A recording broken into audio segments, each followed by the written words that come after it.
Good morning my dear student. आज हम लोग टेंशन मेंबर का नेक्स्ट पार्ट यानी कि दूसरा लेक्चर हम लोग डिस्कस करेंगे। ठीक है, तो इसमें सबसे पहले हमें ये ध्यान देना है कि कई बार हम लोग जॉइंट्स को बनाते हैं, तो कई बार जॉइंट आपका लॉन्ग भी हो सकता है और कई बार आपका जॉइंट शॉर्ट भी हो सकता है। अब लॉन्ग जॉइंट के क्या फ़ायदे रहते हैं, क्या नुकसान रहते हैं, उनके बारे में बताएंगे आपको।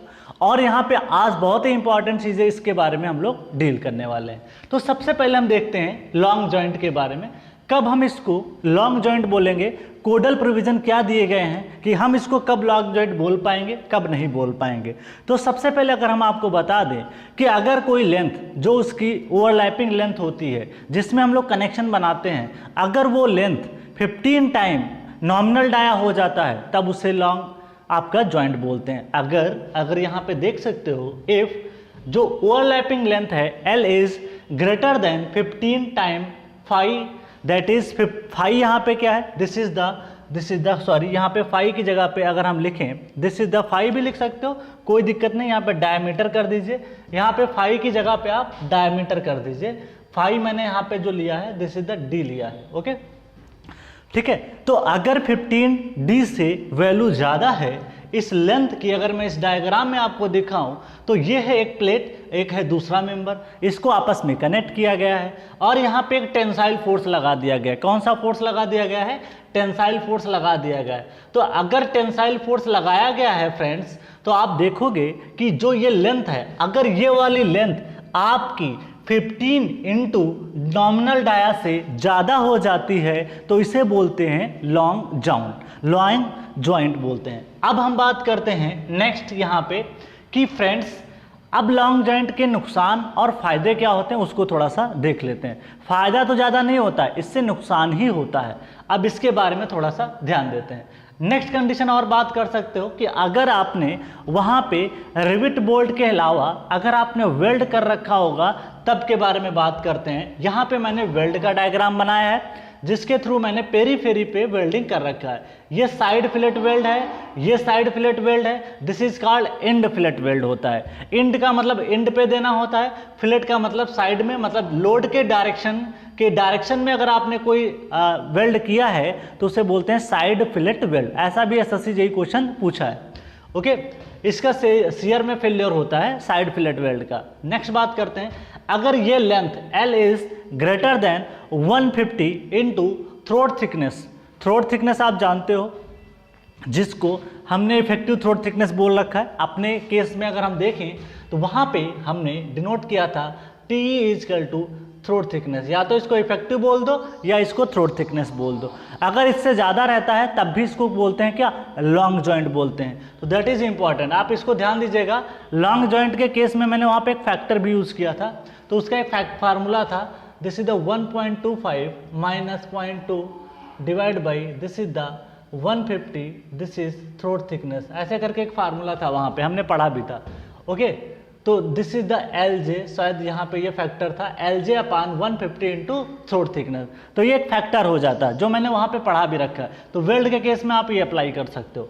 अब फ्रेंड्स यहाँ पे ध्यान देते हैं कि क्या है, इट इज एज्यूम दैट कि applied load is shared by all the rivets. मतलब जो अप्लाई लोड कर रहे हो, ये लोड जो अप्लाई किया जा रहा है ये हर रिविट और बोल्ट में शेयर हो रहा है, बराबर की शेयरिंग हो रही, ऐसा हम मानते हैं। ऐसा होता नहीं है क्योंकि प्रैक्टिकली ऐसा पॉसिबल नहीं हो सकता है, क्योंकि यहाँ पे outer rivet takes more load but inner जो आपके रिविट्स होंगे, बोल्ट होंगे, उनमें कम जाएगा। देखिए फ्रेंड्स, ये लोड है P, लेकिन इस वाले अगर रिविट की बात करूं, suppose that this is number 1, this is the 1, this is the 2, तो 1 वाला जो रिविट होगा उस पे आप देखोगे बहुत ज़्यादा लोड आएगा।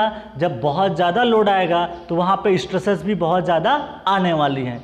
अब फ्रेंड्स आप देखोगे कि देखिए सबका एरिया लगभग समान है, तो स्ट्रेस होता क्या है, स्ट्रेस होता है फोर्स अपान एरिया।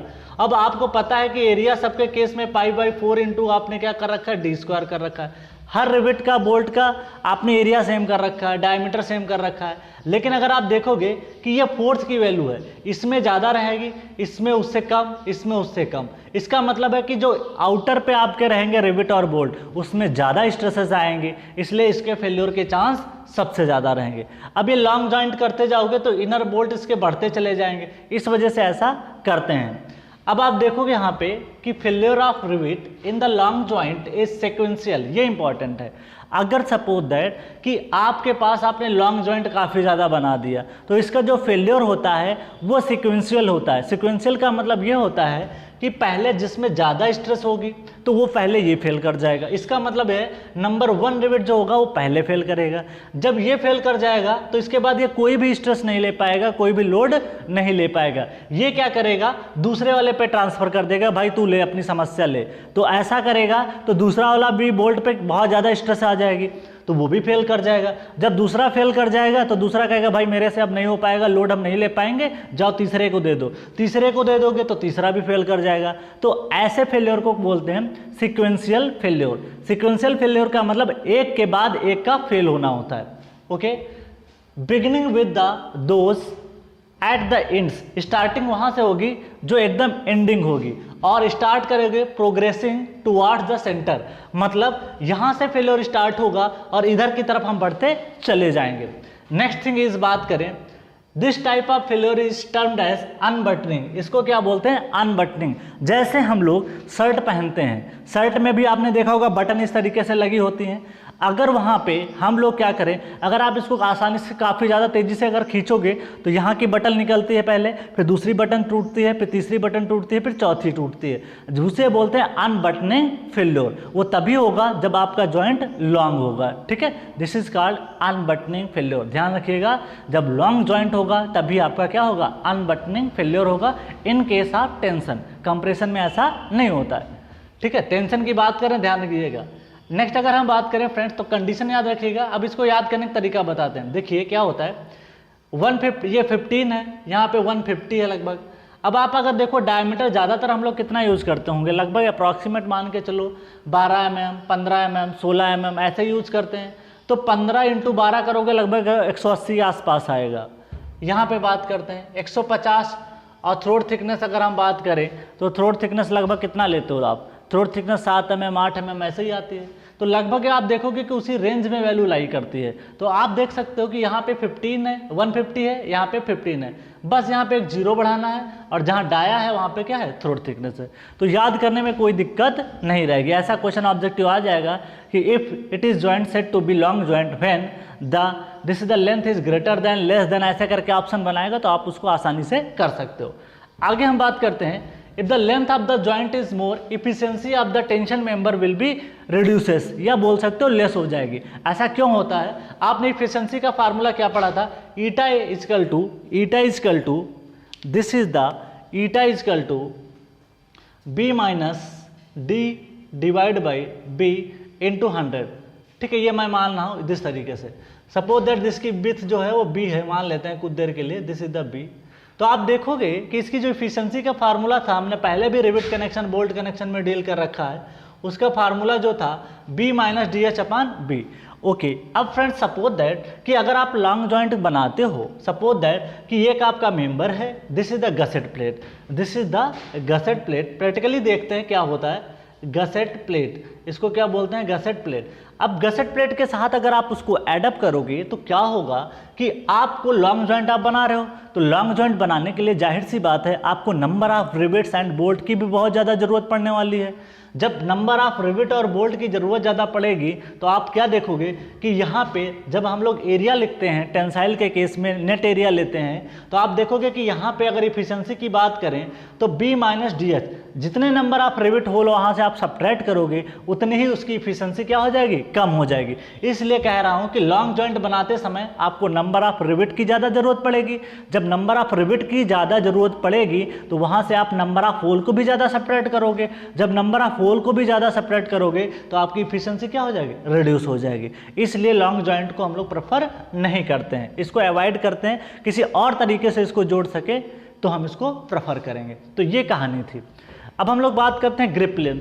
देखिए ग्रिप लेंथ क्या होता है, it is the distance between यहाँ के जो इसका हेड पॉइंट का जो ये फेस है और इस फेस के बीच की जो डिस्टेंस होती है that is called grip length. इसको क्या बोलते हैं, ग्रिप लेंथ।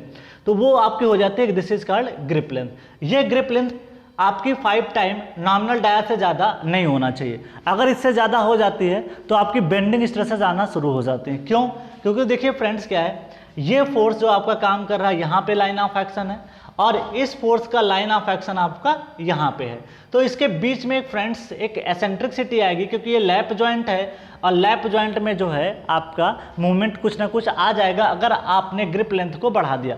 जाहिर सी बात है, this is the force, this is the force, इनके बीच में अगर आप देखोगे कपल आ जाएगा, इक्वल एंड अपोजिट है, this is the equal and opposite, इसका इस तरीके से कपल जनरेट हो जाएगा। तो इसके बीच की जितनी परपेंडिकुलर डिस्टेंस जितनी ज़्यादा होगी उतना ज़्यादा कपल आएगा, उतनी ज़्यादा बेंडिंग मोमेंट आएगा, उतना ही ज़्यादा बेंडिंग स्ट्रेसेस आएंगी। तो आप देख सकते हो कि ये डिपेंड करता है ग्रिप लेंथ पे। अगर आपने ग्रिप लेंथ बढ़ाई होगी तो उसी हिसाब से इसकी एसेंट्रिसिटी भी क्या हो जाएगी, बढ़ जाती है। तो इसलिए इसको क्या है ध्यान देना है कि this is the sigma is equal to m/i into Y bar. ये डिपेंड करता है m पे, तो आप m देखोगे, m किस पे डिपेंड करता है, bending moment, m equal to p into E. अगर आपका e बढ़ता चला जाएगा तो बेंडिंग मोमेंट बढ़ेगा, और जब बेंडिंग मोमेंट बढ़ेगा फ्रेंड्स तो आपकी बेंडिंग स्ट्रेसेस भी क्या हो जाएंगी, बढ़ जाएंगी। और बेंडिंग अगर स्ट्रेसेस आ गई तो आपका कनेक्शन में क्या है कि आपका नुकसान हो जाएगा, इफिशिएंसी अच्छी नहीं आएगी। इसलिए ध्यान रखना पड़ता है कि यहाँ पे कि आपका जो लोड हो उसकी जो ग्रिप लेंथ हो उसको लिमिटेड कर दिया जाए। तो फ्रेंड्स यहाँ पे ध्यान दीजिए, if the grip length is increases then the efficiency of the joint decreases because of additional bending stresses आ जाती हैं। अब देखो, पहले हम लोग जो डिज़ाइन कर रहे थे कनेक्शन को वो एक्सियल टेंशन मेंबर डिज़ाइन करते हैं, ओके। अगर एडिशनल बेंडिंग स्ट्रेसेस आ जाएंगी तो कनेक्शन पे एक अलग से स्ट्रेस आ गई, फालतू की स्ट्रेस आ जाती है। अब वो फालतू की जो स्ट्रेस होगी वो मेंबर को परेशान करेगी, ठीक है, उसको आपका क्या कह सकते हो, रजिस्टिंग पावर उसकी कम करेगी। इसलिए हम ध्यान रखते हैं कि उसकी इफिशिएंसी कम होने ना पाए। तो फ्रेंड्स यहाँ पे ध्यान दीजिएगा, additional bending stresses developing in rivets to reduce the bending effect. ध्यान दीजिएगा, अगर आपको बेंडिंग स्ट्रेस को इफेक्ट को रिड्यूस करना है तो ग्रिप लेंथ को 5 टाइम डायमीटर से ज़्यादा नहीं होने देना है, ओके फ्रेंड्स। नेक्स्ट अगर बात करें, अगर ये ग्रिप लेंथ 5 और 8D के बीच में है, 5D इंटू 8D के बीच में है, तो reduction factor to take care of loss of efficiency, तो इसके लिए रिडक्शन फैक्टर होता है जिसको हम लोग यूज़ करते हैं। नेक्स्ट अगर हम बात करें, इसको ज़्यादा फार्मूला याद करने की जरूरत नहीं कि इसका रिडक्शन फैक्टर का फार्मूला क्या होता है, थोड़ा कॉम्प्लेक्स होता है, उसके लिए याद करने की ज़्यादा ज़रूरत नहीं है, क्योंकि वो एग्जाम में याद भी कर लोगे तो कैलकुलेशन में फंस जाओगे, इसलिए मैंने उसको यहाँ पे नहीं लिखा। बस आपको कोडल प्रोविजन ध्यान देने की ज़रूरत है। ये जो आपका कोड है 800/2007 उसमें सारी बातें कही गई हैं। नेक्स्ट अगर हम बात करें कि LG is greater than 8D to redesign, अगर मान लिया ये डिस्टेंस 8D से ज़्यादा हो गई तो आपको ये सेक्शन को रीडिज़ाइन करना पड़ेगा, आपको डायमेंशन चेंज करनी पड़ेगी, आपको लोड को देखना पड़ेगा, सारी चीज़ें क्या करनी पड़ जाएंगी, चेंज करनी पड़ जाएंगी। तो इस तरीके से ऑल अबाउट आपको हमने बात किया लॉन्ग जॉइंट और ग्रिप लेंथ के बारे में हमने यहाँ पे बात की। L is the overlapping length. Overlapping का मतलब ये है कि इसके बीच में कितना यहाँ से लेकर के इस मेंबर तक कितनी ओवरलैपिंग हुई, कितनी दोनों की साझेदारी है दोनों मेंबर में, this is called overlapping length. Where the D is nominal diameter, तो जो भी हम D यहाँ पे लिख रहे हैं this is called nominal diameter. तो इस तरीके से हमने इसके बारे में रीड किया। अब हम लोग सबसे इंपॉर्टेंट टॉपिक पे चलते हैं, इसका शियर लैग इफेक्ट पे चलते हैं, जो कि काफ़ी ज़्यादा इंपॉर्टेंट है, जिसके बारे में हम लोग यहाँ पे डील करने वाले हैं। बहुत ज़्यादा इंपॉर्टेंट है शियर लैग इफेक्ट, वो उस पर भी SSC JEE ने क्वेश्चन पूछ रखा है, तो उसके बारे में हम लोग यहाँ पे डील करने वाले हैं। किसके बारे में, शियर लैग इफेक्ट के बारे में हम लोग क्या करेंगे, डील करेंगे, ठीक है। टेंशन मेंबर में बहुत ही आसान चीज़ें हैं, कुछ भी टफ नहीं। कल जो मैंने डिस्कस किया था पिछले लेक्चर में, तो वहाँ पे हमने बताया था आपको स्लेंडरनेस रेशियो वगैरह, मैक्सिमम क्वेश्चन वहीं से आ जाते हैं स्लेंडरनेस रेशियो से ही, तो बहुत ज़्यादा इसमें टेंशन मेंबर में टेंशन लेने की ज़रूरत नहीं है, ठीक है। अब हम लोग पढ़ेंगे शियर लैग इफेक्ट क्या होता है, उसके बारे में थोड़ा सा डील करेंगे और पता करेंगे कि इसको कैसे डिज़ाइन किया जाता है, क्या रहता है, उसके बारे में हम लोग क्या करेंगे, इसको डील करेंगे। This is called shear lag effect. अब पढ़ेंगे, जो कि काफ़ी ज़्यादा इंपॉर्टेंट है। 1-2 क्वेश्चन पूछा है SSC JEE ने, गेट में भी पूछा गया है, और आपका देखिए टेंशन मेंबर में बहुत सारी चीज़ें ऐसी हैं जो कि WSM से लोग पढ़ते हैं, लेकिन अब समय चेंज हो चुका है, अब आपको पढ़ना पड़ेगा किससे, लिमिट स्टेट डिज़ाइन मेथड से, ठीक है। तो आपको थोड़ा सा यहाँ पे चीज़ों को ध्यान देने की ज़रूरत है, लिमिट स्टेट से आपको पढ़ने की ज़रूरत पड़ेगी। नेक्स्ट अगर हम बात करें, अब हम पढ़ेंगे अगला टॉपिक शियर लैग इफेक्ट को डील करेंगे, जो कि काफ़ी ज़्यादा इंपॉर्टेंट है।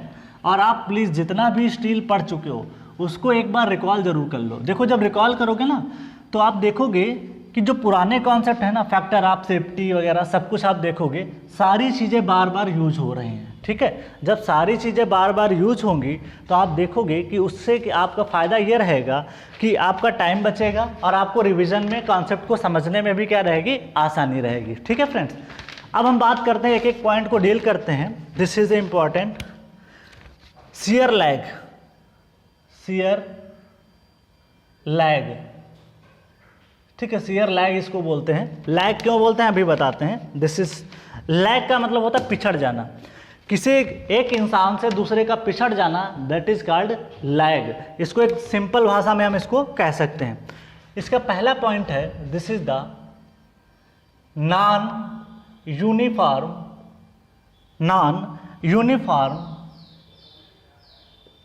स्ट्रेनिंग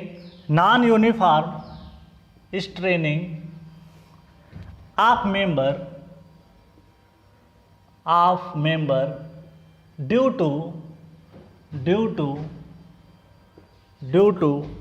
tension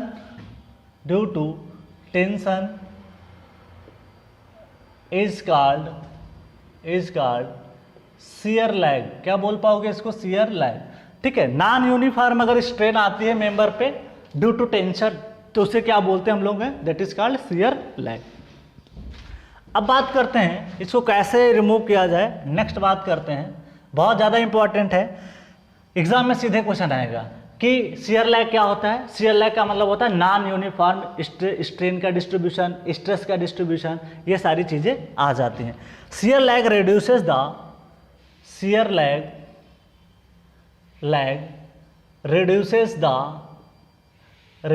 द इफिशियंसी, बहुत इंपॉर्टेंट पॉइंट है, efficiency of the joint, efficiency of tension member, efficiency of tension member की क्या होती है, इफिशियंसी क्या हो जाती है, रिड्यूस हो जाती है। ठीक है, टेंशन मेंबर की इफिशियंसी रिड्यूस होती है, कैसे होती है उसके बारे में देखेंगे। Reduces tension member the efficiency, shear lag reduces the efficiency of tension member that are not connected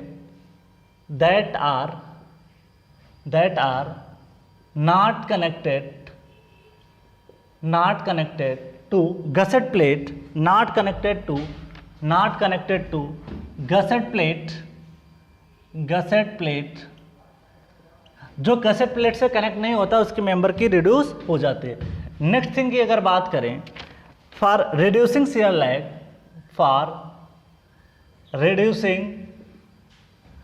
shear lag, इसको कैसे रिड्यूस किया जाए इसको देखते हैं, बहुत इंपॉर्टेंट है। लेंथनिंग ऑफ कनेक्शन, लेंथनिंग का मतलब लेंथ को बढ़ा देना। Lengthening of connection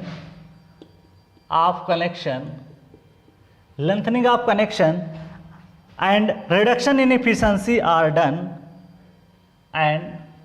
and reduction in efficiency are done. ठीक है, मतलब क्या करते हैं हम लोग हैं कि जो reducing the shear lag effect, हम लोग क्या करते हैं, कनेक्शन की लेंथ को बढ़ा देते हैं ताकि उसकी क्या करें हम लोग, इफिशियंसी को जो भी रिड्यूस हो रही थी, जो कि यहाँ पे शियर लैग की वजह से इफिशियंसी ऑफ टेंशन मेंबर जो भी रिड्यूस हो रही थी उसको हम लोग क्या कर लेते हैं, ओवरकम कर लेते हैं। इस वजह से क्या करते हैं, उसकी लेंथनिंग को हम लोग कनेक्शन की बढ़ा देते हैं। अब देखो लेंथ बढ़ा दोगे, अभी हमने पढ़ा था कि अगर कनेक्शन की लेंथ बढ़ाते हैं तब भी इफिशियंसी क्या होती है, घटती है।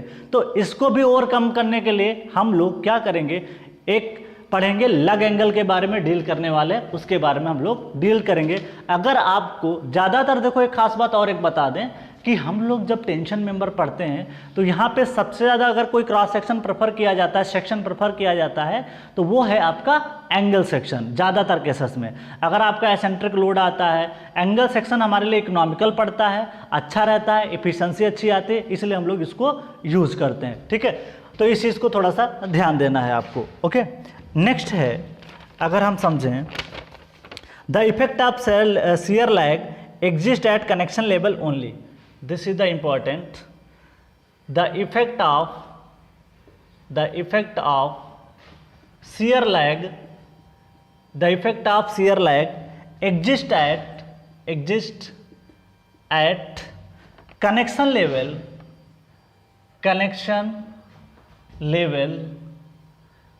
लेवल ओनली ठीक है कैन बी नलिफाइड। ठीक है, ये ध्यान रखिएगा, ये जो है कहाँ पे होता है, जहाँ पे हम लोग कनेक्शन बनाते हैं, जहाँ पे रिवेट बोल्ट लगाते हैं, वहाँ पे ही ये शियर लैग का इफेक्ट आता है। तो इस चीज़ को थोड़ा सा ध्यान देना। अदर कहीं पे नहीं आएगा जहाँ आपका कोई कनेक्शन नहीं होगा। जहाँ पे कनेक्शन होता है वहाँ पे एक्चुअली रिवेट और बोल्ट होते हैं, जिसकी वजह से क्या होता है कि स्ट्रेस का कंसंट्रेशन हो जाता है। अब फ्रेंड्स हम लोग बात करें, इसको एक डायग्राम से समझते हैं। सपोज दैट कि पहले इफेक्ट, सपोज दैट एक डायग्राम से समझें, सपोज दैट 2 डायग्राम से समझाऊंगा जिससे आपको ज़्यादा बेटर समझ में, आप उसको अडॉप्ट कर लीजिएगा। सपोज दैट कि दिस इज द डायग्राम और ये इस तरीके से आपका डायग्राम है और आपने इस पे P फोर्स लगा रखा है, यहाँ पे भी P फोर्स आपने लगा रखा है इस तरीके से, इस एंड पे भी आपने P फोर्स लगा रखा है और इस एंड पे भी आपने क्या कर रखा है, P फोर्स लगा रखा है। ठीक है, अब फ्रेंड्स यहाँ पे अगर हम बात करें तो ये क्या है, बिफोर द लोडिंग है, मान लेते हैं this is the before the loading, before the loading.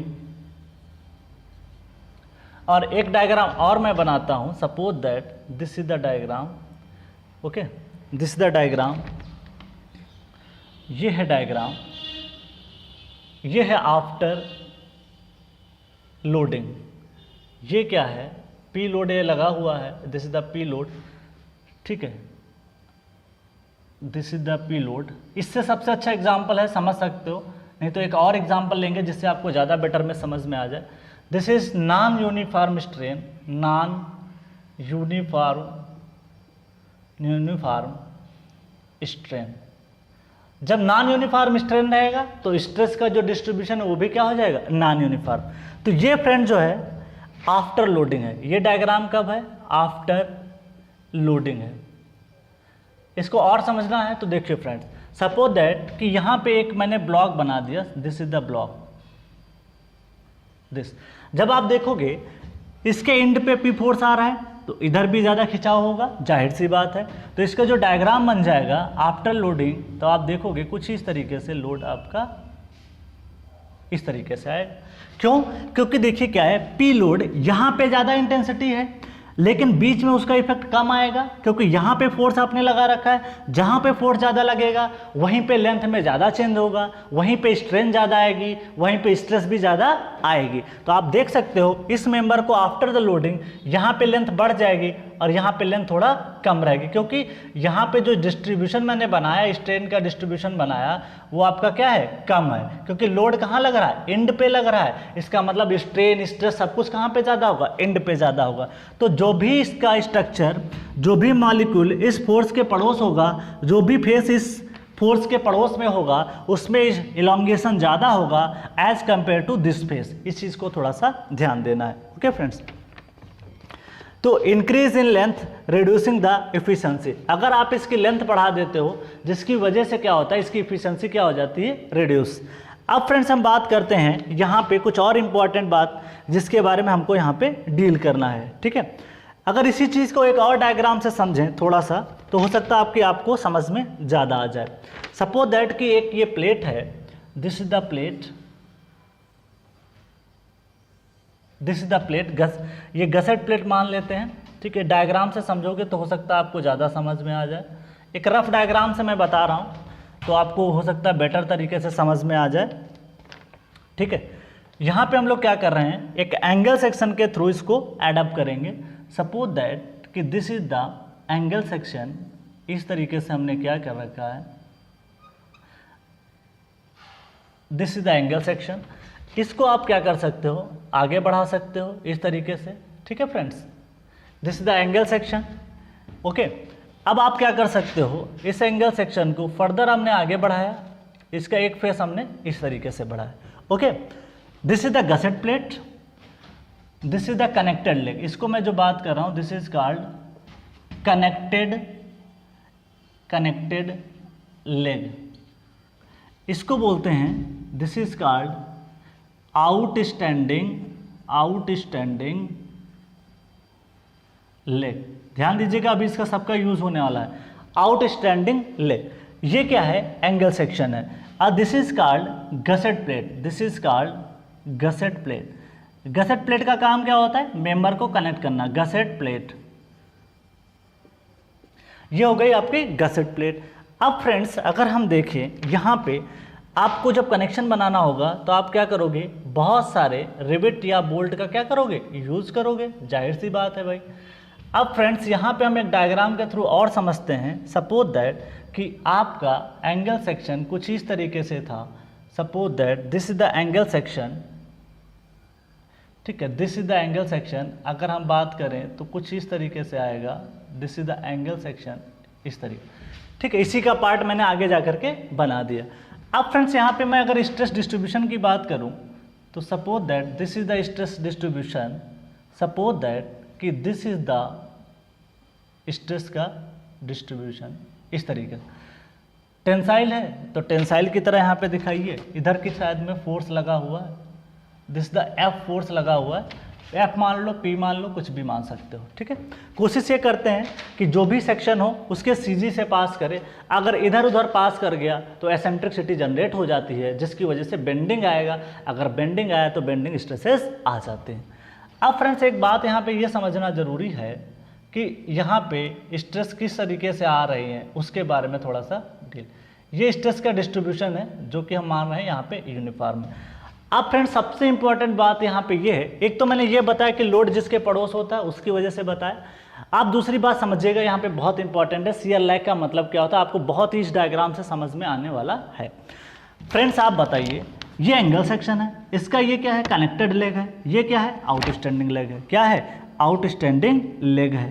तो आप देख पाओगे कि this is the outstanding leg है। आप देखिए कि यहाँ पे जो कनेक्शन बनाया गया है इसमें क्या कोई रिविट होल है, बिल्कुल नहीं है। कहाँ है, इस वाले लेग में आपने कनेक्ट करा रखा है। जब यहाँ पे आपने कनेक्ट कराया तो यहाँ पे आपने क्या देखा, जो नेट एरिया होगा वो यहाँ पे क्या हो जाएगा, बहुत कम हो जाएगा। जब नेट एरिया यहाँ पे बहुत कम हो जाएगा तो आप देखोगे कि रजिस्टिंग एरिया भी क्या हो जाएगा, बहुत कम हो जाएगा। जब रजिस्टिंग एरिया बहुत कम हो जाता है तो हम लोग पढ़ते क्या हैं, stress is equal to sigma is equal to force upon area. जब नेट एरिया बहुत कम हो जाएगा फ्रेंड्स, आप नेट एरिया बहुत कम हो जाएगा तो स्ट्रेस का कंसंट्रेशन क्या हो जाएगा, बढ़ जाएगा। जब स्ट्रेसेस फ्रेंड्स बढ़ जाएंगी तो आप क्या देखोगे कि यहाँ पे इस वाले पार्ट में स्ट्रेसेस बहुत ज़्यादा रहेंगी और इस वाले पार्ट में स्ट्रेसेस बिल्कुल कम रहेंगी। इसका मतलब ये हुआ कि स्ट्रेस का जो कंसंट्रेशन है वो इस वाले पार्ट में ज़्यादा होने वाला है, क्योंकि यहाँ पे एरिया नेट क्या है, कम है, रजिस्टिंग एरिया कम है। और जहाँ पे रजिस्टिंग एरिया कम होता है वहाँ पे आप देख सकते हो स्ट्रेसेस क्या होती हैं, ज़्यादा। क्योंकि देखिए स्ट्रेस सीधा कॉन्टैक्ट होता है कि उसके एरिया से, एरिया कितना उसको रजिस्ट कर रहा है उस पर डिपेंड करता है। अब फ्रेंड्स अगर हम बात करें एक और कि यहाँ पे आप देखिए ये लोड जो है वो यहाँ से पास कर रहा है। इसका मतलब ये है कि लोड इधर से भी उतनी दूरी पे है, इधर फेस से भी उतनी दूरी पे है, लेकिन यहाँ पे आप देखो कि यहाँ पे एरिया कम मिल रहा है इसको रजिस्टिंग का, लेकिन यहाँ पे एरिया रजिस्टिंग ज़्यादा मिलेगा। इसका मतलब ये हुआ कि स्ट्रेन स्ट्रेस सब कुछ कहाँ ज़्यादा आने वाला है, इस वाले फेस पे ज़्यादा आएगा। Okay, this is called stress distribution, stress distribution, stress distribution, ठीक है। ये क्या है, स्ट्रेस का डिस्ट्रीब्यूशन है। अब यहाँ पे अगर हम बात करें तो स्ट्रेस का जो डिस्ट्रीब्यूशन होगा वो सबसे ज़्यादा अगर आप देखोगे इस फेस से, मान लेते हैं कुछ इस तरीके से, ठीक है, फिर मान लेते हैं this is the stress concentration, इस तरीके से जाता है, इस तरीके से स्ट्रेस का कंसंट्रेशन, ठीक है, इस तरीके से स्ट्रेस का कंसंट्रेशन, कुछ इस तरीके से डायग्राम इसका बनता है। क्योंकि फ्रेंड्स मैं बता रहा हूँ, फिर से समझो, ये रिविट क्या है, एंड पे है, जो रिविट एंड पे रहता है उस पे लोड भी ज़्यादा आता है, इसलिए स्ट्रेस का कंसंट्रेशन यहाँ पे कुछ ज़्यादा देख रहे हो। देखो यहाँ स्ट्रेस का कंसंट्रेशन थोड़ा कम है, लेकिन आप यहाँ पे देखोगे कि बहुत सारी लाइनें आ रही हैं, बार बार एक ही लाइन यहीं से पास हो रही है, ठीक है, देख सकते हो इस तरीके से बहुत सारी लाइनें यहाँ पे ऐसे करके पास करेंगे। इसका मतलब ये हुआ कि स्ट्रेस का कंसंट्रेशन इस पार्ट में ज़्यादा होगा as compare to this. This is called stress concentration, this is called shear lag.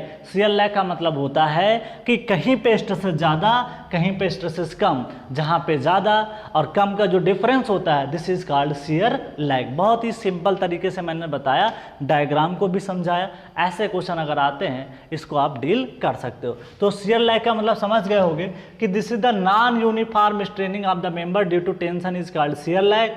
The shear lag reduce the efficiency of the tension member that are not connected to gusset plate. अब देखिए friends क्या हो रहा है कि यहाँ पे क्या है कि जो गसेट प्लेट से नहीं कनेक्ट था उसकी एफिशिएंसी क्या हो जाती है, रिड्यूस हो जाती है। अब देखिए फ्रेंड्स सिर्फ ये वाला पार्ट देखो gusset connected to gusset plate, ये वाला पार्ट जो है गसेट प्लेट से कनेक्टेड है और ये वाला पार्ट गसेट प्लेट से कनेक्टेड नहीं है, जो कि हम लोग बोलते हैं आउटस्टैंडिंग लेग। तो इसकी इफिशिएंसी क्या हो जाती है, रिड्यूस हो जाती है, क्योंकि इसका कोई यूज ही नहीं है। सबसे ज़्यादा लोड किस पे पड़ रहा है, इस पे। ये मेंबर सिर्फ आपका इकोनॉमी को कम करेगा, क्योंकि जितना ज़्यादा कनेक्शन आप बनाओगे, जितना ज़्यादा ये मेंबर आपका यूज़ नहीं होगा, आप देखोगे कि पैसा भी तो लगता है इसको बनाने में। जब पैसा लगता है इसलिए इसकी क्या हो जाती है, इफिशियंसी कह सकते हो, और इकोनॉमी आपकी बढ़ जाएगी। ठीक है, this is the called reduce the efficiency of the tension member that are not connected to gusset plate. ये कनेक्ट नहीं रहता, इस वजह से क्या हो जाता है कि आपकी एफिशिएंसी क्या हो जाती है, वो रिड्यूस हो जाती है। सपोज दैट कि अगर ये कनेक्ट हो जाता तो हमारी एफिशिएंसी क्या हो सकती थी, आपकी अच्छी हो जाती। तो इसी के बारे में हमको यहाँ पे ध्यान देना है। आगे हम बात करेंगे, नेक्स्ट थिंग इज कि शियर लैग इफेक्ट को हम लोग कैसे बात करें, कैसे उसको रिड्यूस किया जा सकता है उसके बारे में। तो can be to reduce the shear lag effect to reduce the shear lag effect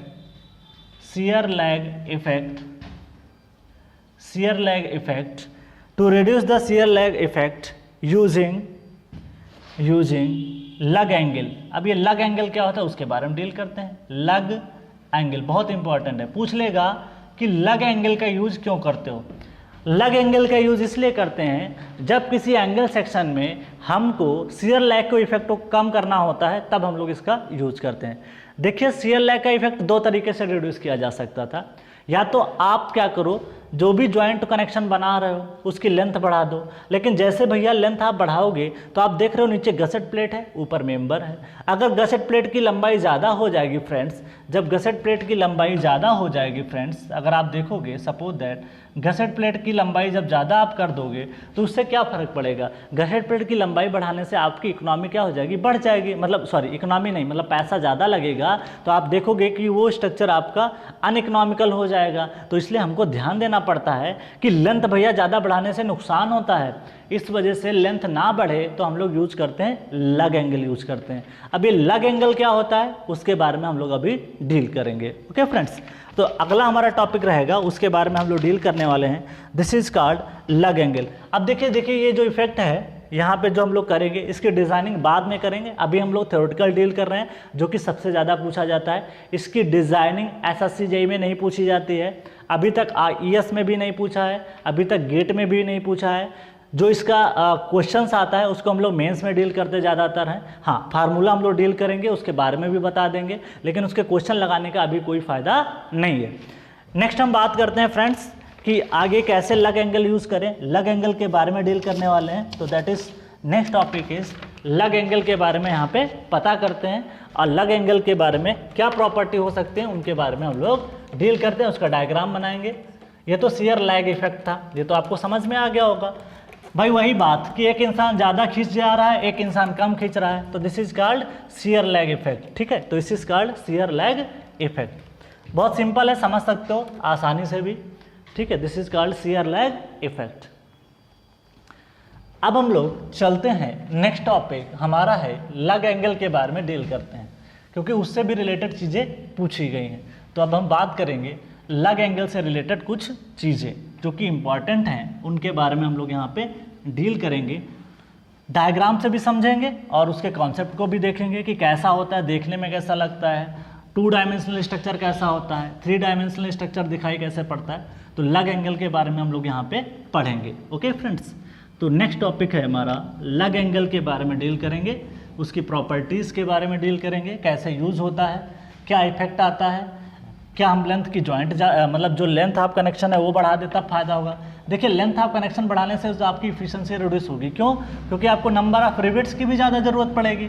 तो इसलिए हम कोशिश करते हैं कि उसको नलीफाई करने के लिए लग एंगल यूज करते हैं। तो शियर लैग इफेक्ट को नलीफाई करने के लिए क्या करना होता है, आप क्या करो, लग एंगल यूज करो।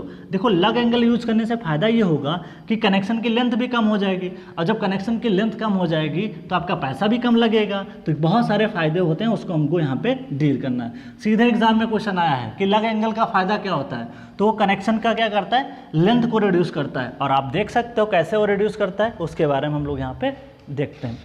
नेक्स्ट है, this is the topic is लग एंगल। कौन सा टॉपिक है, लग एंगल। ये क्या होता है इसके बारे में देखते हैं। It is a small piece of angle use to connect, it is a small, it is a small piece of angle is used to connect, is angle is used to connect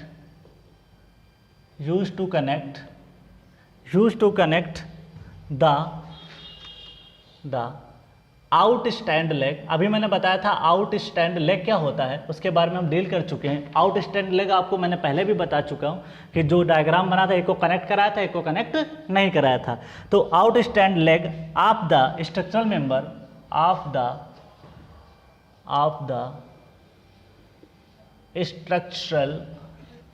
structural member to the gusset plate, gusset plate से जो आपका connect रहता है, ठीक है। The purpose of lug angle, important है बहुत ज़्यादा। The purpose of lug angle, the purpose of lug angle is to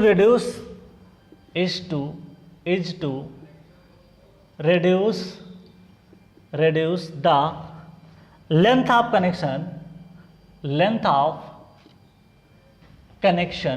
connection की लेंथ को क्या करते हैं, रिड्यूस करते हैं। तो this is a very important point, इसको आप अंडरलाइन करिए। To reduce the length of connection, सीधे एग्जाम में आपको क्वेश्चन मिलेगा कि क्या मतलब होता है, उसके बारे में यहाँ पे ध्यान देना चाहिए। To reduce the length of connection, उसके बारे में यहाँ पे हम लोग बात कर रहे हैं कि कैसे उसको लेंथ को रिड्यूस करता है, उसको डायग्राम से हम लोग समझेंगे। To reduce the length of the connection to gusset plate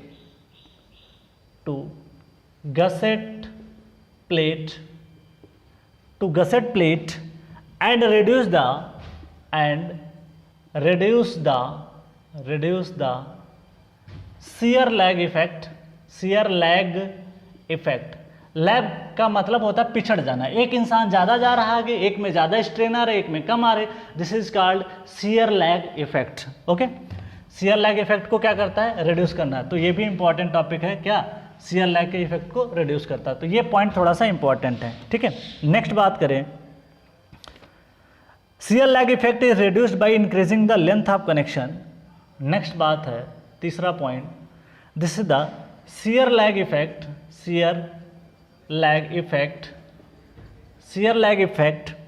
is reduced by increasing the length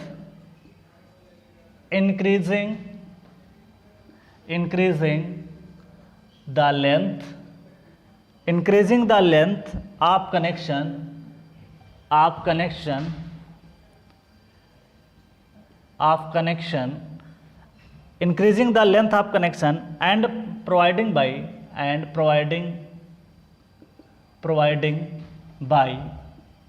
लग एंगल, ठीक है। लग एंगल से बढ़ाने से क्या कर दिया हमने, लेंथ को वहां पे इंक्रीज करा दिया। ओके, नेक्स्ट अगर हम बात करें,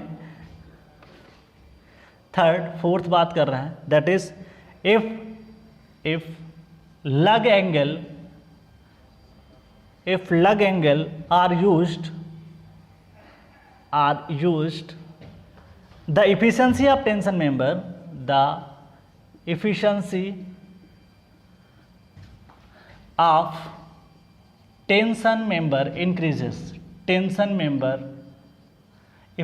of tension member increases, ठीक है, इंक्रीज हो जाती है। ओके, नेक्स्ट है, नेक्स्ट पॉइंट मेंशन करते हैं, that is 5th point, if the length is increase, if the length is, सारे पॉइंट लिखा देते हैं इसलिए फ्रेंड्स हैं ताकि आप कभी दोबारा भी नोट्स पढ़ो अगर, तो आपको अगर 1 महीने बाद, 1.5 महीने बाद, 2 महीने बाद अगर आप ये नोट्स पढ़ोगे फिर से आपको चीज़ें रिकॉल हो जाएंगी। तो इस तरीके से मैं यहाँ पे चीज़ों को लिखा देता हूँ। चाहूँ तो ये सब बातें बोल भी सकता था, लेकिन नहीं, मैं कोशिश करूँगा कि आपको नोट्स में मेंशन होगा ताकि आप कभी भी दोबारा पढ़ो तो चीज़ें आपको रिकॉल हो जाएँ। If the length is increased, the length is increased, then shear lag, अब ये shear lag तो आप जानते हो, effect is reduced, but efficiency also decrease, but efficiency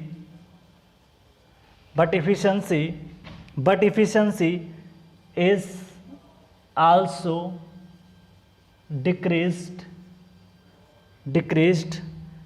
comma, if lug angle is used, then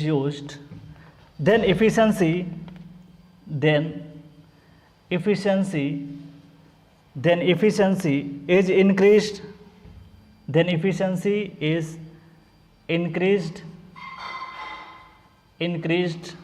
and shear lag effect is reduced, and shear lag effect is reduced,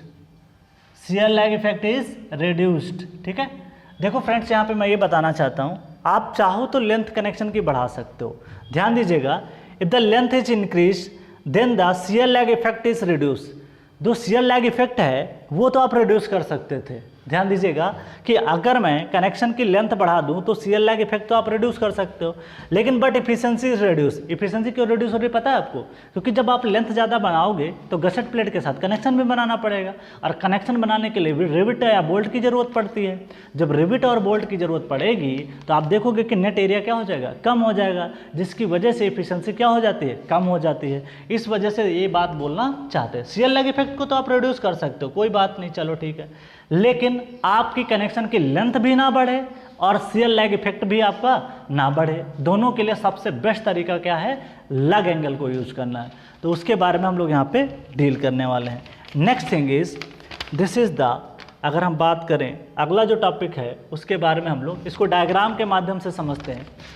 अभी तक जो भी पॉइंट लिखा इसके डायग्राम के माध्यम से अगर हम समझें तो ज़्यादा बेटर रहेगा। कैसे इफेक्ट को कम करता है, लग एंगल कैसा दिखने में लगता है, वो थोड़ा सा देख लेते हैं।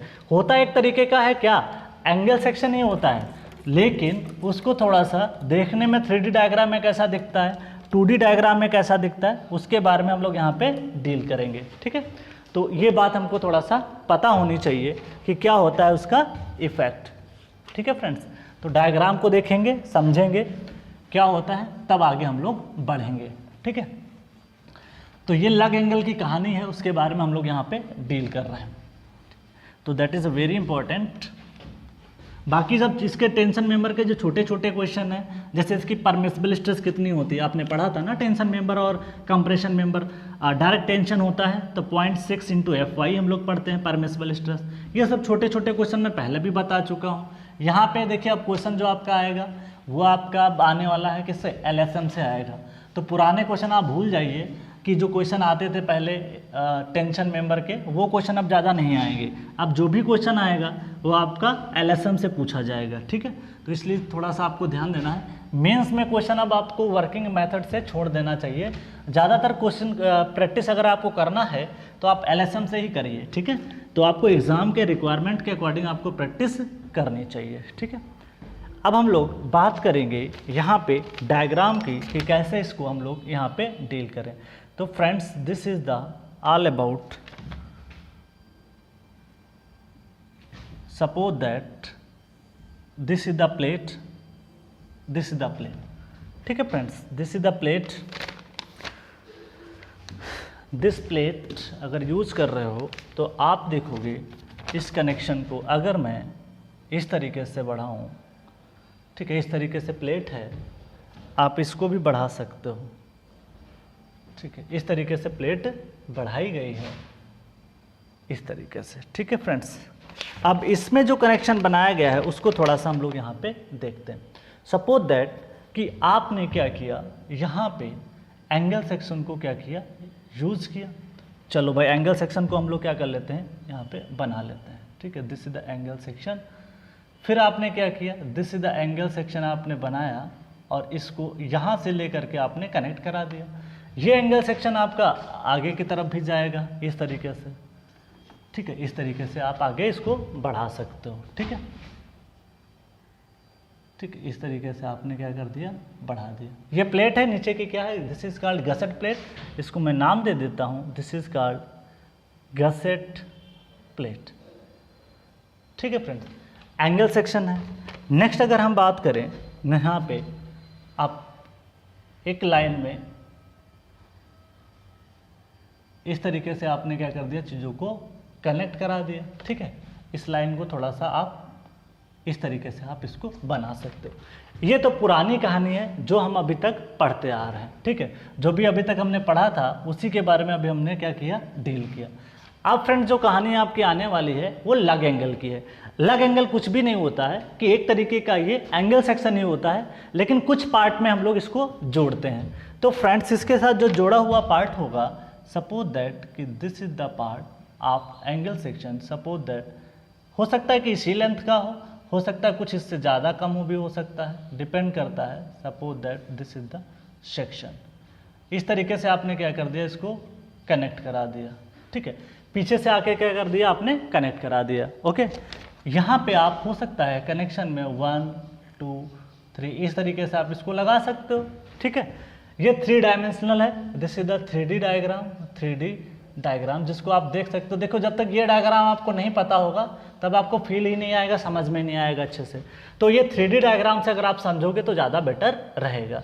अब फ्रेंड्स यहाँ पे भी जब इसको कनेक्ट करना होगा, फ्रेंड्स देखो क्या होता है कि इस पार्ट को जब आपको कनेक्ट करना तो कई बार हम लोग क्या यूज़ करते हैं, जैसे हम लोग बताया था आपको, टैक रिवेटिंग का भी यूज़ करते हैं, क्योंकि देखिए ये आपस में तो इसको जोड़ना होता है ना, तो टैक रिवेटिंग के माध्यम से जोड़ते हैं। और टैक रिवेट्स जो होते हैं वो कोई भी लोड नहीं लेते हैं। तो हम लोग यहाँ पे बनाएंगे, ये एक कनेक्शन बना दिया, suppose that this is 2 connection बना दिए, ठीक है। तो इस तरीके से आप इसको लगा सकते हो।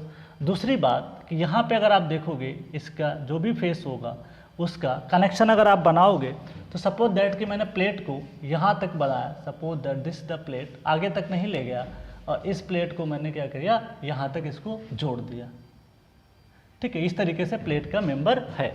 तो आप देखोगे कि जो गसेट प्लेट के साथ में हमने इसको एडिशन किया, दिस इज द पार्ट, इसको थोड़ा सा लेंथ को और मैं बढ़ाता हूँ ताकि आपको क्लियरिटी ज़्यादा है। सपोज दैट कि दिस इज, अगर मैं इसको इस तरीके से जोड़ता हूँ, this is the part is connected through, तो आप देखोगे कि इसके ऊपर एक डबल लाइन आपको दिखाई पड़ेगी इस तरीके से, ठीक है, इस तरीके से डबल लाइन दिखाई पड़ेगी, this is called lug angle, ठीक है। आप इसको 3D डायग्राम से देख सकते हो और आप यहाँ पे आकर के इस पार्ट को फिर से सेम एज ऐसे आप जोड़ सकते हो।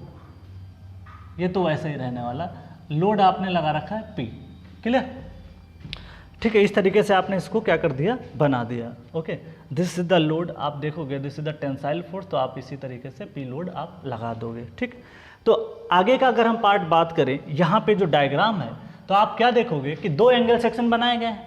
तो आप पहले ये देखोगे this is the main angle section, this is called main angle section, और दिस इज कॉल्ड, जो पीछे का आप साइड में कनेक्ट किए हो, ये वाला जो पार्ट आपको दिखाई पड़ा जिसको मैं डार्क कर रहा हूँ, this is called lug angle.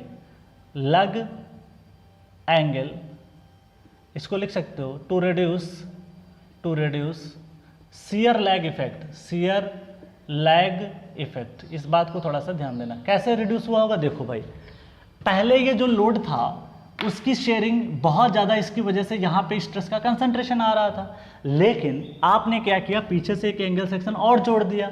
जब पीछे से एक एंगल सेक्शन और जोड़ दोगे आप तो क्या होगा, अब लोड क्या करेगा, इधर भी कंसंट्रेट हो जाएगा थोड़ा बहुत। तो इसकी वजह से जो भी आपका स्ट्रेन यहाँ पे स्ट्रेस का कंसंट्रेशन थोड़ा ज़्यादा आ रहा था, अब वो स्ट्रेस का कंसंट्रेशन ज़्यादा नहीं आएगा। सारी स्ट्रेस का कंसंट्रेशन यहीं से स्टार्ट हो रहा था, मैंने डायग्राम में बनाया था। अब डायग्राम में यहाँ से भी चीज़ें क्या हो जाएंगी, स्ट्रेस। मतलब अब जो भी है, जो भी लोड आएगा, उसका जो भी स्ट्रेस आएगा, अब सारे डायरेक्ट इधर भी डिस्ट्रीब्यूट हो जाएगा, इधर भी डिस्ट्रीब्यूट हो जाएगा। दूसरी बात, जब आप इसको यूज़ कर लोगे एंगल सेक्शन को, इससे क्या हुआ कि जो कनेक्शन की लेंथ थी वो भी रिड्यूस हो जाएगी। सपोज दैट कि अगर आप यूज़ नहीं करते तो इस कनेक्शन को आपको आगे बढ़ाना पड़ता, क्योंकि लोड यहाँ पे आपको शेयर कराना है। लेकिन जैसे ही आपने क्या किया, इस एंगल सेक्शन को यूज़ किया, तो आपने क्या किया, गसेट प्लेट के साथ इसको कनेक्ट करा देते हैं, जिसके माध्यम से क्या होता है कि अब लोड और ज़्यादा शेयर हो जाएगा। जब शेयरिंग ज़्यादा होगा, रजिस्टिंग एरिया ज़्यादा होगा, तो वहाँ पे स्ट्रेस क्या हो जाएगी, कम। तो इस तरीके से हम लोग इसको डायग्राम को समझते हैं, ठीक है। This is called lug angle, okay. तो इस तरीके से चीज़ों को हम लोग समझते हैं। अब हम इसको अगर समझाएं आपको 2D डायग्राम से, तो आप इस तरीके से समझ सकते हो। सपोज दैट कि आपके पास जो गसेट प्लेट है ये वो इस तरीके से है, this is the gusset plate, ये गसेट प्लेट है। और यहाँ पे अगर आप देखोगे एंगल सेक्शन जो मैंने बनाया, this is the angle section, ठीक है, this is the angle section, ये है। और उसके अलावा आपने कनेक्ट जो कराया है वो इस तरीके से आपने क्या कर दिया है, दिस इज द कनेक्शन, ठीक है। इस तरीके से आपने क्या किया है, कनेक्शन को आपने बनाया है, ठीक है। लगभग सारी लेंथ आपका समान ही रखना है, थिकनेस वगैरह। तो आप देख सकते हो this is the connection part, इस तरीके से आप इसको बना सकते हो, ठीक है।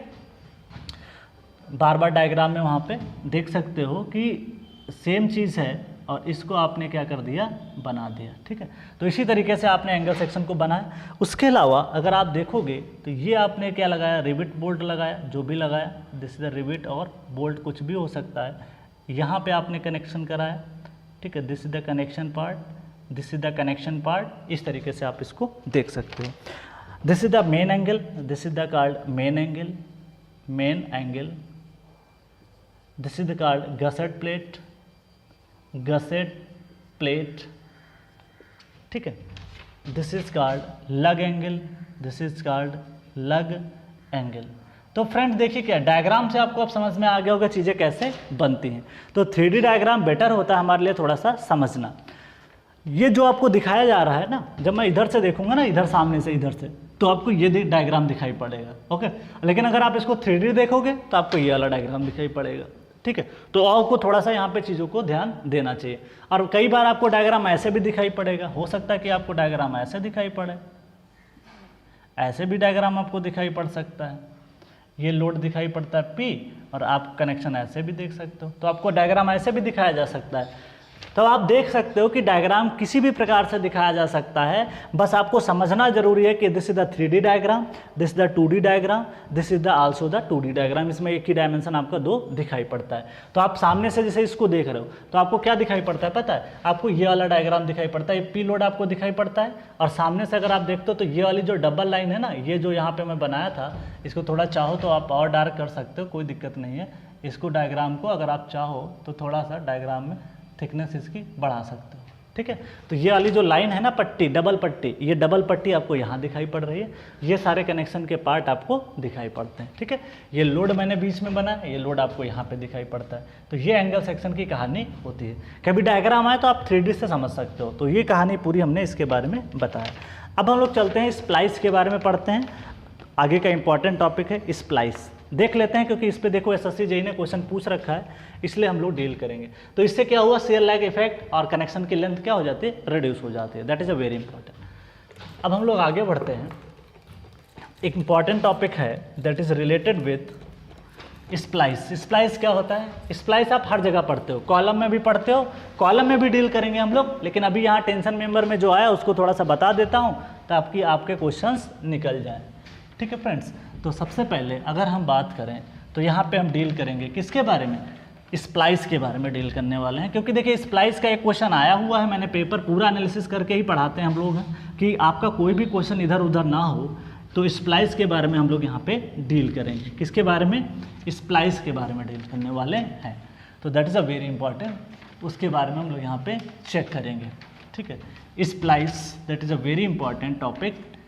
स्प्लाइस के बारे में यहाँ पे डील करें। क्या होता है स्प्लाइस?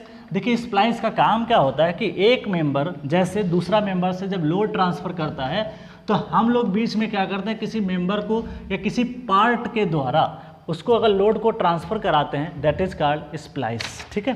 तो next thing is that is splice. Splices important है। देखिए स्प्लाइसेस क्या होता है, they are used to join, सीधे एग्जाम में आएगा, they are used to join. Used to join क्या करते हैं, join to section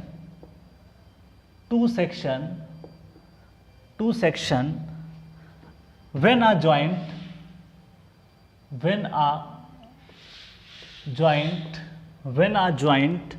is to be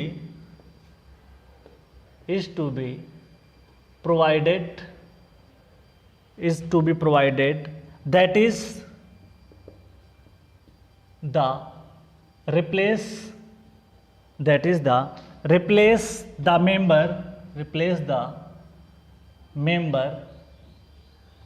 member at the joint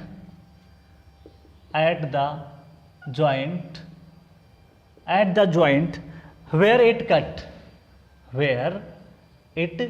अभी डायग्राम से समझेंगे तो आपको बेटर समझ में आएगा। ठीक है। नेक्स्ट अगर हम बात करें, दूसरा पॉइंट है थ्योरेटिकल है, the force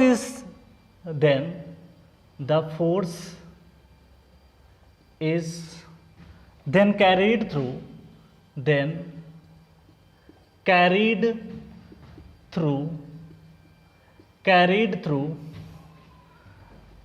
comma these cover plate। अभी डायग्राम बनाएंगे तो आपको कवर प्लेट समझ में आएगा। these cover across the joint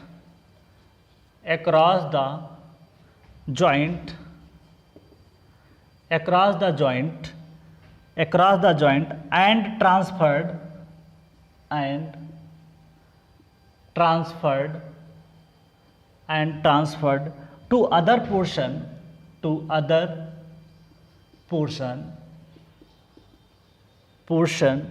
of member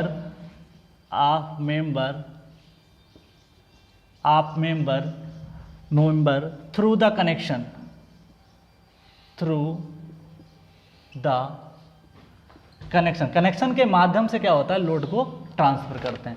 अब देखो क्या होता है, एक लाइन से समझते हैं इसको कि स्प्लाइस का मतलब यहाँ पे क्या होता है, उसके बारे में हम यहाँ पे डील करेंगे। देखिए they are used to join the section when the joint is to be provided to replace the member at the joint. इसका मतलब ये होता है, स्प्लाइस इसलिए यूज़ किया जाता है कि मान लिया आपको कहीं लोड ट्रांसफ़र करना है और दो मेंबर अलग अलग हैं। ठीक है, बात समझिएगा। दो मेंबर आपके पास सपोज दैट कि इस तरीके से हैं, सपोज दैट आपस में मेंबर कटे हुए हैं। जैसे आपके पास एक ये है मेंबर और एक मेंबर ये है, और आपस में इस मेंबर से इस मेंबर में आपको लोड ट्रांसफ़र करना है। या तो आप ऐसा कर सकते हो, ओवरलैपिंग करा दो, तो ओवरलैपिंग तो अलग चीज़ हो जाती है। यहाँ पे हमको स्प्लाइस करना होता है। स्प्लाइस का मतलब ये होता है कि सपोज दैट कि इसमें आपको ज्वाइन करना है, तो एक प्लेट आप ले करके इसके बीच में आप लगा सकते हो। तो ये जो छोटी सी प्लेट आपने लगाई ना, ये जो लोड ट्रांसफ़र करेगी, दिस इज़ कॉल्ड स्प्लाइस। इसको क्या बोलते हैं, स्प्लाइस बोलते हैं। देखिए स्प्लाइसिंग एक तरीके से लोड ट्रांसफ़र करने में यूज़ किया जाता है। ये हम लोग कॉलम वाले चैप्टर में भी पढ़ेंगे स्प्लाइसिंग के बारे में, वहाँ पे उसकी डिज़ाइनिंग भी इंपॉर्टेंट है, तो उसको कॉलम में भी डील करेंगे। बस यहाँ पे ध्यान रखिएगा इसका काम क्या होता है, उसके बारे में यहाँ पे ध्यान देते हैं। सपोज दैट इसको अगर हम डायग्राम के माध्यम से समझें, सपोज दैट आपके पास दो टेंशन मेंबर हैं जो कि अलग अलग हैं, कटे हुए हैं। जैसे सपोज दैट कई बार क्या होता है कि आपके पास चीज़ें फुल्ली लेंथ में नहीं होती हैं। मान लिया कि एक टुकड़ा अलग है, एक टुकड़ा अलग है, और उसको आपको ज्वाइन भी करने में मान लिया वेल्ड करोगे तब और पैसा लगेगा, लेकिन किसी और माध्यम से आपको लोड को ट्रांसफ़र करना होता है तो आप कर सकते हो, स्प्लाइस के थ्रू आप कर सकते हो। तो फ्रेंड सपोज दैट कि ये मेंबर है, this is the member, suppose that ये मेंबर है और एक मेंबर सपोज दैट आपका इस तरीके से, ठीक है, इस तरीके से। और आपको सपोज दैट इस पे आपने जो फोर्स लगा रखा है, suppose that this the P, या आप कह सकते हो इस पे आपने लगा रखा है। तो फ्रेंड्स आपको स्प्लाइस के थ्रू जोड़ना है, तो आप स्प्लाइस इस तरीके से आप इसको कनेक्ट कराओगे। This is called splicing. Splicing ये क्या बोल पाओगे, स्प्लाइसिंग। अब फ्रेंड्स क्या होता है कि यहाँ पे जब इसको ज्वाइंट करोगे तो जाहिर सी बात है कनेक्शन बनाना पड़ेगा। 1 2 3 4 लगा दिए, 1 2 3 4 लगा दिया आपने। अब क्या होगा फ्रेंड्स कि आपको ट्रांसफ़र करना है लोड है। पहले तो भैया ये लोड इसमें नहीं जा पा रहा था, लेकिन जैसे पी लोड आप लगाओगे ना तो इधर ट्रांसफ़र होगा, किधर, इस डायरेक्शन में, इक्वल एंड अपोजिट फोर्स है ना, तो आप देख पाओगे दिस इज द ट्रांसफ़र, इस तरीके से इसमें जाएगा, फिर इसमें ट्रांसफ़र करेगा, फिर इसमें जाएगा, फिर इसमें जाएगा, और धीरे धीरे आपके देख पाओगे इसमें पी फोर्स आ जाएगा। तो इस तरीके से पी फोर्स आ जाएगा। सोम का कॉन्सेप्ट है equal and opposite force her point पे बराबर होगा, तो दिस इज कॉल्ड स्प्लाइसिंग, ठीक है। तो इस तरीके से आप इसको समझ सकते हो। मान लिया कई बार हम लोग क्या करते हैं, किसी एंगल सेक्शन में हो अगर आपकी ये बात, तो आप एंगल सेक्शन में भी यूज कर सकते हो। सपोज दैट कि this is thing in angle section, तो आपके पास एक गसेट प्लेट है, नीचे से आपने कनेक्ट करा दिया है, तो यहाँ पे भी आप यूज़ कर सकते हो स्प्लाइस का भी। Suppose that this the rivet connection, इस तरीके से आप चीज़ों को यूज कर सकते हो। मान लिया दोनों साइड में आपको यूज करना है तो आप दोनों साइड में यूज कर सकते हो। सपोज दैट कि ये सेक्शन आपने बनाया और ये यहाँ पे भी प्लेट का यूज कर सकते हो इस तरीके से, और यहाँ पे भी प्लेट का यूज आप कर सकते हो इस तरीके से, ठीक है। दिस इज द प्लेट, तो this is called splicing, that is very important.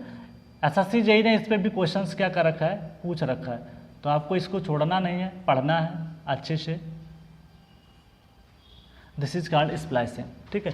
तो एंगल सेक्शन में आपने क्या कर दिया, स्प्लाइस। देखिए क्या काम होता है, देखिए यहाँ पे इस मेंबर से अगर इस मेंबर में ट्रांसफर करना है तो आपने क्या कर दिया, स्प्लाइसिंग कर दिया, ठीक है। तो दिस इज ए इम्पॉर्टेंट। तो आप दोनों साइड भी स्प्लाइसिंग कर सकते हो, एक साइड भी कर सकते हो, डिपेंड करता है कंडीशन पे। तो स्प्लाइसिंग हम इसलिए करते हैं। नेक्स्ट अगर हम बात करें, सपोज दैट कि आपके पास एक मेंबर है, ये मान लेते हैं कि एक और मेंबर कवर प्लेट के माध्यम से समझाते हैं। सपोज दैट कि दिस इज द मेंबर, इस तरीके से आपने इसको अटैच किया, ठीक है। मान लिया कि ऊपर से आपने क्या किया, एक कवर प्लेट का यूज़ किया, और सपोज दैट यहाँ पे आपने कोई फिलर प्लेट यूज़ कर ली। कौन सी, filler plate, this the filler plate, ठीक है। दिस द फिलर प्लेट आपने आज यूज़ कर ली। यहाँ पे अगर हम बात करें, कवर प्लेट को आपने ये लगा दिया, नीचे से भी एक कवर प्लेट आप यूज़ कर सकते हो, तो this is the cover plate, और लोड आपका पी यहाँ पे आपने अप्लाई कर रखा है, ठीक है। This the load is P, तो this is called cover plate, cover plate. तो आपने देखा क्या, यहाँ पे भी एक तरीके की कवर प्लेट भी स्प्लाइस की तरह काम कर रही है। क्यों, क्योंकि इसमें क्या होता है कि यहाँ पे हम लोग फिलर मटेरियल यूज़ करते हैं। जैसे लोड ट्रांसफ़र करना था तो आपने क्या किया, कनेक्शन को बना दिया इस तरीके से। आप यहाँ पे भी कनेक्शन बना सकते हो इस तरीके से, this is the connection part, this is the connection part, this is the connection part, this the connection part. तो ये भी एक तरीके का स्प्लाइस ही है। क्यों, क्योंकि जैसे इसमें पी फोर्स आया तो आपने क्या किया, इस रिवेट के थ्रू इसमें ट्रांसफर किया, इसने क्या किया, इसमें ट्रांसफर कर दिया। तो ये भी एक तरीके का क्या है, स्प्लाइस है, ठीक है। तो स्प्लाइस का मतलब है कि मेंबर को ओवरलैप नहीं कराना है, क्या कराना है, एंड टू एंड कनेक्शन कराना है, या थोड़ा गैप के थ्रू। देखो यहाँ पे मैंने क्या किया, एंड टू एंड कनेक्शन बनाया, या तो आप इसको पड़ोस ला सकते हो या तो इसके एकदम दूर रखो, ठीक है। तो दोनों को किसी मेंबर से कनेक्ट करा के दिस इज कॉल्ड स्प्लाइसिंग बोलते हैं। तो that is a very important. एक क्वेश्चन आया था इसलिए मैंने इसको भी डील कर लिया। बाकी हम लोग कंप्रेशन मेंबर में अच्छे से डील करेंगे।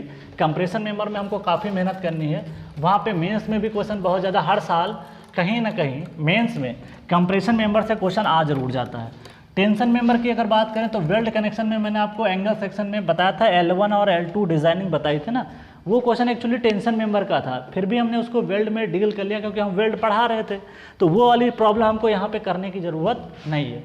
अब फ्रेंड्स हम लोग नेट एरिया कैलकुलेशन पे चलते हैं। पहले भी हम लोग पढ़ चुके थे, लेकिन एक बार फिर से हम थोड़ा सा बता देते हैं, रिकॉल करा देते हैं, क्योंकि इसका सबसे ज़्यादा यूज जो है आपका टेंशन मेंबर में होने वाला है, उसके बारे में हम लोग यहाँ पे डील करेंगे। क्योंकि टेंशन मेंबर में सबसे ज़्यादा ज़रूरत जो पड़ती है ना, दो एरिया की पड़ती है, एक तो ग्रास एरिया की ज़रूरत पड़ती है और एक तो आपको नेट एरिया की ज़रूरत पड़ती है। तो आपको थोड़ा सा यहाँ पे चीज़ें ध्यान देना पड़ेगा, क्योंकि देखिए जो मेंबर फेल करेगा ना, वो मेंबर उसी में फेल करेगा जिसका रजिस्टिंग एरिया कम होगा। और ग्रास और नेट में सबसे एरिया कम किसका होता है, नेट एरिया का। इसीलिए हम लोग क्या करते हैं कि कनेक्शन बनाते समय पहली बात उसमें आपको होल करना पड़ेगा। जब होल आप करोगे तो उसमें आपका एरिया क्या हो जाता है, रिड्यूस हो जाता है, और जब एरिया रिड्यूस होगा तो उसकी इफिशियंसी भी कम हो जाती है। इसलिए हर बात का यहाँ पे थोड़ा सा ध्यान देना पड़ता है। अब हम लोग चलते हैं, suppose that net area calculation, net area calculation, net area calculation किसकी बात करेंगे, नेट एरिया कैलकुलेशन की अगर हम बात करें तो यहाँ पे फ्रेंड्स क्या होगा, सबसे पहले इसको हम लिखते हैं ए नेट की बात करेंगे। अब फ्रेंड्स आपको भी मैं एक बात और बता दूं कि मैंने क्या पढ़ा था, परमिसिबल स्ट्रेस सिग्मा 80 की अगर मैं बात करूं यहाँ पे 0.6 इंटू FY। ध्यान रखिएगा, इस पे भी 2 ऑब्जेक्टिव क्वेश्चन आपने पूछ रखे हैं किसमें, SSC JEE में। तो यहाँ पे सिग्मा 80 जो है, दिस इज द सिग्मा 80, मैं बता देता हूँ, this is called axial permissible stress या permissible tensile stress. Permissible tensile stress, ठीक है, याद रखिएगा। ऐसा क्वेश्चन ऑब्जेक्टिव है, FY बोल देगा एग्जाम में 250 है और 0.6 से मल्टीप्लाई कर दोगे। पहले भी इसके बारे में मैं पहले भी बता चुका हूँ। 0.6 चाहे टेंशन हो या कंप्रेशन हो, सबके केस में कितना लेते हैं हम लोग, 0.6 लेते हैं। लेकिन बेंडिंग आता था तो बाई हो जाता था, बाई में 2 बार 6 लिख देना होता है, 0.6 इंटू 0.66 आता है। नेक्स्ट बियरिंग की बात करें तो बियरिंग में हम लोग कितना लेते थे, 0.75 FY लेते थे। शेयर में कितना लेते थे, एवरेज शेयर में लेते थे 0.4 इंटू FY लेते थे।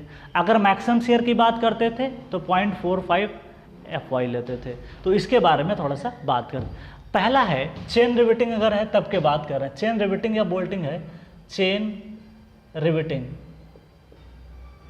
और बोल्टिंग, कुछ भी बोल सकते हो, चेन रिवेटिंग और बोल्टिंग कुछ भी है, इस तरीके से हम डील करेंगे। तो इसमें नेट एरिया का कैलकुलेशन करना है। तो फ्रेंड सपोज दैट कि this is the plate, this is the plate, ठीक है, दिस इज द प्लेट, इस तरीके से आपने इसको बना दिया, ठीक है। अब आप देख पाओगे कि यहाँ पे जो आपने कनेक्शन बनाया उसके बारे में हमको यहाँ पे डील करना है। सपोज दैट कि यहाँ पे ये आपके कवर प्लेट है, मान लिया हम डबल कवर बट जॉइंट की बात कर रहे हैं, तो दिस इज द प्लेट, एक प्लेट यहाँ पे यूज़ करोगे। जाहिर सी बात है टॉप व्यू में इसको हम देख रहे हैं, किस में देख रहे हैं, this is the top view, ऊपर से देख रहे हैं, प्लान व्यू जिसको आप बोलते हो, ठीक है। This is the P force आपने अप्लाई कर दिया यहाँ पे, P फोर्स आपने इसके सेंटर से पास करा दिया, ठीक है। अभी फ्रेंड्स हम लोग जो है फ्लैट सेक्शन, प्लेट सेक्शन के बारे में डील कर रहे हैं। अभी एंगल सेक्शन का एरिया मैंने कैलकुलेट नहीं किया, उसके बारे में अलग से हम लोग डील करने वाले हैं, ठीक है फ्रेंड्स। तो यहाँ पे मान लेते हैं कि सपोज दैट 1, 2 और 3 आपने लगा रखे, यहाँ पे 1, 2, 3, ठीक है। यहाँ पे बीच में डबल कवर बट जॉइंट है, तो ये बीच का जंक्शन पॉइंट है जिसमें इंड टू इंड आके प्लेटें कनेक्ट होती हैं। This is the point, this is the point, this is the rivet, this is the rivet. अब फ्रेंड्स अगर मुझे ए नेट निकालना हो, सपोज दैट मैं इस सेक्शन पे निकाल रहा हूँ, दिस इज दिस सेक्शन 1, 1, चाहे आप किधर भी साइड निकालो, इधर निकालो चाहे इस पॉइंट पे निकालो, बात बराबर है, ठीक है। तो अगर हम मेन प्लेट की बात करें तो उसका क्रिटिकल सेक्शन यहाँ पे आता है, तो इसलिए हम लोग नेट एरिया यहाँ पे निकाल रहे हैं। तो ए नेट अगर हम बात करें तो फार्मूला हमारा होता है B minus N time DH into T minimum. जो भी प्लेट होती है उसमें थिकनेस जिसकी कम होती है उसको हम लोग कंसिडर करते हैं, ठीक है। तो यहाँ पे ध्यान दीजिएगा फ्रेंड्स, जो B है वो अगर आप देखोगे टॉप में अगर आप देखोगे तो B आपको ये दिखाई पड़ेगा, B, this is called B, तो आप B लिखोगे। अब आप ये बताइए कि इस लाइन में कितने रिवेट हैं, 3 है, 1, 2, 3, तो हम इसमें 3 लिखेंगे। तो D यहाँ पे डाया फोल हम लोग लेते हैं, इस चीज़ का थोड़ा सा आपको ध्यान देना पड़ेगा। तो this is called where D is gross dia या dia of hole, gross dia और डाया ऑफ रिवेट होल, ठीक है, रिवेट होल की बात कर रहे हैं। 25 mm से कम, फिर से मैं याद दिला देता हूँ, अगर आपको नहीं याद है तो मैं बता देता हूँ। अगर ये dia of hole is less than or equal to 25 mm है तो हम लोग जो भी DH लिखते थे नॉमिनल डाया में 5 प्लस 1.5 ऐड करते थे, ठीक है। उसके बाद अगर हम बात करें DH इजकल टू, अगर हम बात करें this is the DH is DH नहीं, सॉरी यहाँ पे अगर DH नहीं अगर बात करें this is the 5 is less then, अगर मैं बात करूँ यहाँ पे फिर अगली कंडीशन है नेक्स्ट, यहाँ पे मैं लिख देता हूँ second condition 5 is greater then 25 mm। तो फ्रेंड्स वहाँ पे जो DH आता था this is the 5 plus 2 mm, ठीक है। तो ध्यान दीजिएगा 25 से कंपेरिजन करते हैं। एक लेक्चर में पढ़ा रहा था तो उसमें गलती से भी जब मैं क्वेश्चन कर रहा था तो 24 mm हो गया था, तो फ्रेंड्स 25 ही होता है, उसके लिए कंफ्यूज नहीं होना है, ठीक है। वो गलती से लिख गया था, इसके लिए सॉरी। नेक्स्ट हम बात करते हैं, आगे बात करते हैं। मान लिया डायमंड रिवेटिंग है, कैसी है, डायमंड रिवेटिंग है। अगर डायमंड रिवेटिंग है तब के केस में देखते हैं नेट एरिया कैलकुलेशन। देखिए सबसे ज़्यादा इस मेंबर में मतलब कैलकुलेशन वाले जो क्वेश्चंस रहते हैं उसमें नेट एरिया ही सबसे ज़्यादा इंपॉर्टेंट है टेंशन मेंबर में। तो फ्रेंड्स सपोज दैट कि दिस इज द मेंबर, मान लेते हैं दिस इज द प्लेट है, दिस इज द प्लेट, इस तरीके से ये कवर प्लेट का व्यू मैं दिखा रहा हूँ, this is the cover plate, बीच में ये पॉइंट है। सपोज दैट 1 2 3 इस तरीके से आपने यूज़ किया 1 2 3, ठीक है। उसके बाद फिर एक रिबिट यहाँ पे आप लगा रहे हो, एक रिबिट यहाँ पे, सेम यहाँ पे भी लगा रहे हो। एकदम पैटर्न कैसा होना चाहिए, डायमंड जैसा। एक आप यहाँ पे लगा रहे हो, एक आप यहाँ पे लगा रहे हो, ठीक है। तो आप देखोगे कि इसका जो पैटर्न है एकदम डायमंड जैसा हो जाता है, कुछ इस तरीके से डायमंड भी होता है, इस तरीके से आप डायमंड देख सकते हो। तो इस केस में अगर हम पी लोड लगा दें, पी लोड यहाँ पे लगाया, ये सारा जो मैं दिखा रहा हूँ ये टॉप व्यू में देख रहा हूँ। किस में देख रहा हूँ, टॉप व्यू में, मतलब ऊपर से कनेक्शन को देख रहा हूँ, वही सारी ये बातें दिखाई पड़ रही हैं। तो यहाँ पे सपोज दैट कि ये क्रिटिकल सेक्शन अगर मैंने माना, suppose that this is the 1 1, suppose this is the 3 3, अगर मैं मान लूँ, या 2 2 भी मान सकते हो, मान लेते हैं, चलो 3 3 मान लेते हैं, और इसको मान लेते हैं दिस इज द 2 2। तो अगर आप देखोगे ए नेट आपको निकालना होगा 1 1 पे, मैं बात करता हूँ किस पे, 1 1 पे। इन केस आप डायमंड रिबिटिंग अगर मैं बात करूँ तो 1 1 पे नेट एरिया कितना आएगा उसके बारे में हमको यहाँ पे डील करना है। आप ये बताइए कि कितने यहाँ पे रिबिट आपके निकल रहे हैं, कितने रिबिट लगाए, एक रिबिट लगाया। तो एक रिबिट लगाया तो B minus, this is formula हो जाएगा, B minus N time D H हो जाएगा इनटू टी मिनिमम हो जाएगा, ठीक है। अब फ्रेंड्स आप बताइए कि यहाँ पे कितना है, 1 है, तो मैंने 1 ले लिया, तो this is called T minimum. अब फ्रेंड्स मान लिया कि यहाँ पे अगर मुझे सेक्शन ए नेट 2 2 पे ज्ञात करना होगा, तो आप लिखोगे b minus 2 time dia of hole into T minimum. क्योंकि देखिए ना 2 2 पे अगर आप देखोगे 2 नंबर ऑफ रिबिट है तो 2 आप सब्ट्रैक्ट करोगे। फिर उसके बाद में ए नेट अगर मैं 3 3 पे बात करूँ तो आप 3 3 पे बात करोगे b minus 3 time D H into T minimum. अब फ्रेंड्स आपको क्या करना होता है, इसमें से जो सबसे कम एरिया होगा वही आपका डिसाइड करेगा strength of the joint, tensile strength. तो यहाँ पे ध्यान देना है कि minimum area of A net 1 1 पे आया हो, कॉमा ए नेट 2 2 पे आया हो, जाहिर सी बात है, कॉमा ए नेट 3 3 पे आया हो। तो फ्रेंड्स आपको ध्यान देने की ज़रूरत ये है कि देखिए सबसे जाहिर सी बात है, जहाँ पे रजिस्टिंग एरिया कम होगा स्ट्रक्चर आपका वहीं से फेल करेगा। इसलिए स्ट्रेंथ के कैलकुलेशन में आपको मिनिमम एरिया कंसीडर करना होता है। तो आपको सबसे पहले इस पैटर्न में आपको तीनों एरिया निकाल लोगे जिस जिस सेक्शन पे आएगा।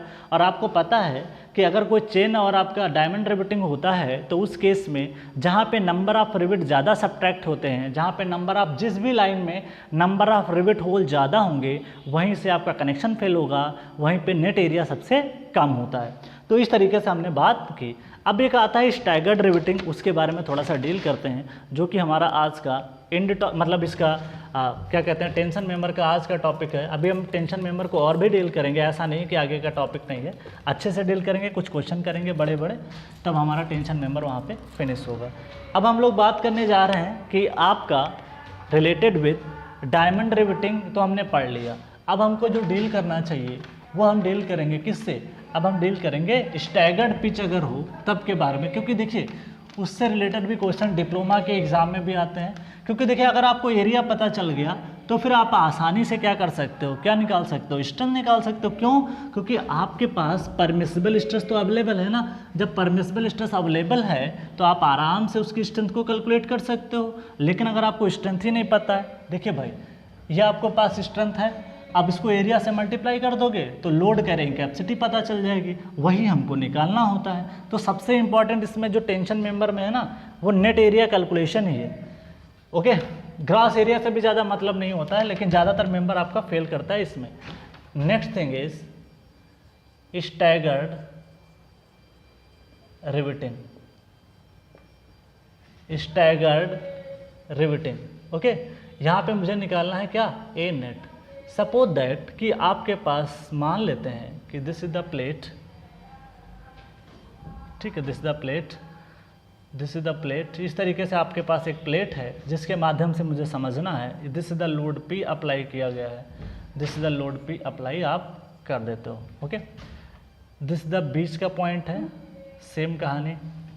सपोज दैट कि आपके पास यहाँ पे एक आपने क्या लगा रखा है, सपोज दैट एक कनेक्शन आपने यहाँ पे बनाया है इस तरीके से, एक कनेक्शन आपने यहाँ पे बना दिया, ठीक है, और एक कनेक्शन आपने सपोज दैट यहाँ पे आपने बना दिया, ठीक है।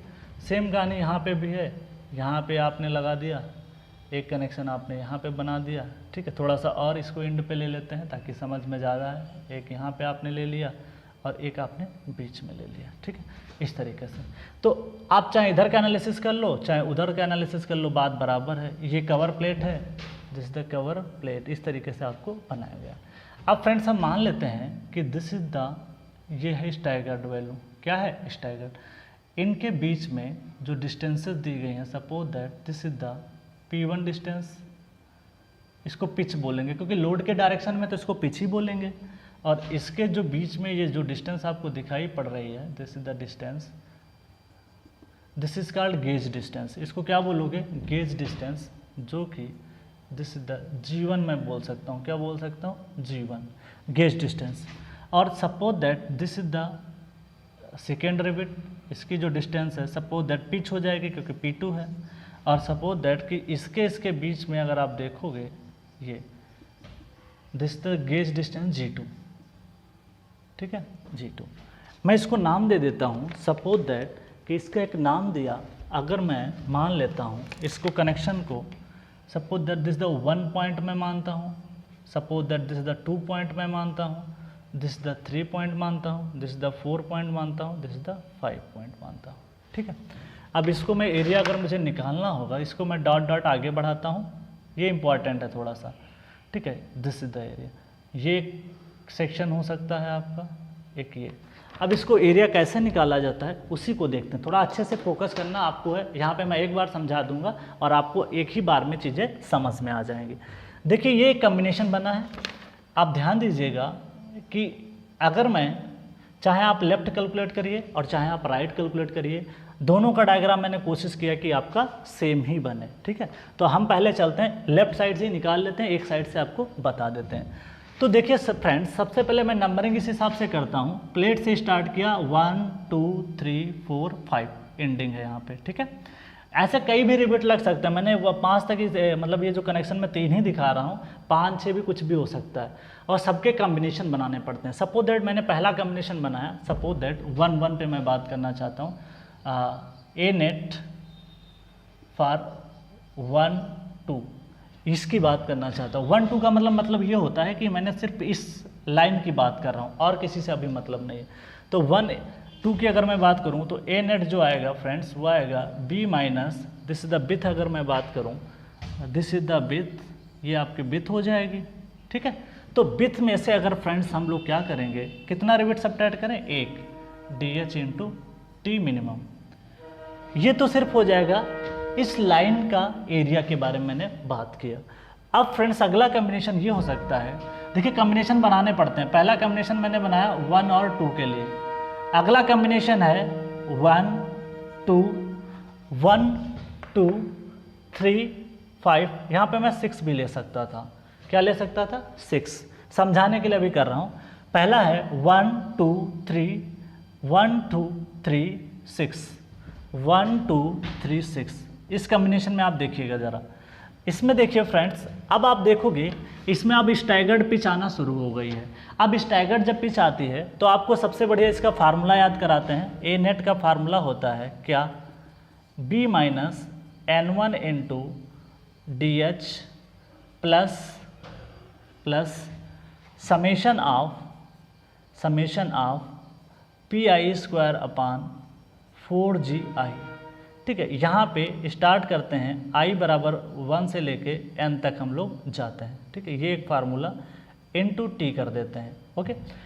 अब देखिए फ्रेंड्स, जो भी क्रॉस सेक्शन आप चूज करोगे, जो भी लाइन आप मानते हो अपनी तरफ से, सपोज दैट कि आपने 1 2 माना था, तो आप 1 2 में देखो कोई भी स्टैगर्ड पिच नहीं आएगी, इसलिए जो P² बाई 4G का टर्म होगा वो 0 हो जाएगा, क्योंकि पिच वहाँ पे है ही नहीं स्टैगर्ड पिच।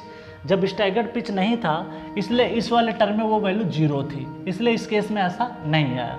लेकिन अगर आप इस केस में आओगे तो आपको देखोगे कि इस कॉम्बिनेशन में स्टैगर्ड पिच आपको मिलेगी। तो उसका एक जनरल फार्मूला कोड ने दिया है कि कितने भी पिच लगे हो उसको आपको समेशन करना है pi² / 4 g। i बराबर 1 से लेके n तक जाएंगे, n कुछ भी हो सकता है, 10 पिच हो सकती है, 5 पिच भी हो सकती है, 2 पिच भी हो सकती है, 1 पिच भी हो सकती है। अब फ्रेंड्स सपोज दैट कि 1 2 3 6 को हम कंसिडर कर रहे हैं। 1 2 3 6 का मतलब ये हो गया। आप ये बताइए n1 का मतलब ये होता है, n1 ये बताता है n1 number of rivets in the section, number of rivets in the considered line। जो भी लाइन आपने कंसीडर किया, सपोज दैट मैंने कंसीडर कौन की सी 1 2 3 6, तो 1 2 3 6 में आप बताइए कि कितने नंबर आप यहाँ पे इसके रिविट आए। 1 2, तो 2 आए तो मैं 2 सब्ट्रैक्ट करूँगा। b - 2 time dia of hole plus, फिर आप ये बताइए कितनी पिचें आई। स्टैगर्ड पिच अगर आप देखोगे तो सिर्फ एक ये स्टैगर्ड पिच है, बाकी सीधी लाइन में चले गए वो। तो स्टैगर्ड पिच यहाँ पे देखिए उसकी जो पिच डिस्टेंस है वो p1 है, गेज डिस्टेंस कितनी है g1 है। तो मैं यहाँ पे फार्मूला लिखूँगा p1² / 4 × g1 × t हो जाएगा। t वही मिनिमम आपको रखना है, ठीक है, t मिनिमम कर दीजिए। ये तो क्रॉस सेक्शन किसका था जब हमने बात किया 1 2 3 6 की। अगला कॉम्बिनेशन हो सकता है 1 2 3 4 5। नेक्स्ट कॉम्बिनेशन मैं यहाँ पे लिखता हूँ 1 2, या आपको उधर ही समझा देता हूँ ताकि आपको पास में ही सारी चीज़ें समझ में आ जाए। मैं इसको रफ कर रहा हूँ चीज़ों को, ठीक है, अच्छे से समझ में आना चाहिए क्योंकि इसका बहुत ज़्यादा वेटेज रहता है। IAS में भी इससे रिलेटेड क्वेश्चंस पूछे गए हैं तो आपके लिए थोड़ा सा इंपॉर्टेंट हो जाता है, ठीक है। इससे रिलेटेड IAS में क्वेश्चन 20-20 नंबर में आ जाते हैं, क्योंकि जब तक आपको एरिया निकालना नहीं आएगा ना तो फिर आपको चीज़ें थोड़ा टफ लगेंगी। और बहुत ही आसान है, इस पर हम लोग क्वेश्चन भी जब लगाएंगे तो आपको बहुत ही आसानी से समझ में आ जाएगा। तो number of rivets in the considered line का मतलब वही होता है जिसके लिए आप चूज करते हो। अब बात कर लेते हैं फ्रेंड्स 1 2, अगला जो हमारा तीसरा नंबर पे हम चल रहे हैं, this is the first number का केस था, this the second number case था, वो थर्ड नंबर है। 1 2 3 4 5 1 2 3 4 5 ये हमने क्या किया, चूज कर लिया। अब फ्रेंड्स आप बताइए कि यहाँ पे नंबर ऑफ रिविट्स कितने हैं। 1 2 3 4 5, 1 2 3, 3 रिविट लगे हैं। इसका मतलब इसमें n1 की वैल्यू कितनी हो जाएगी, 3 हो जाएगी। स्टैगर्ड पिच कितनी है, यहाँ पे 2 है, मैं लिख देता हूँ। स्टैगर्ड पिचें कितनी हैं, लगभग कितनी है दोनों आपके पास फ्रेंड्स, 2 हैं।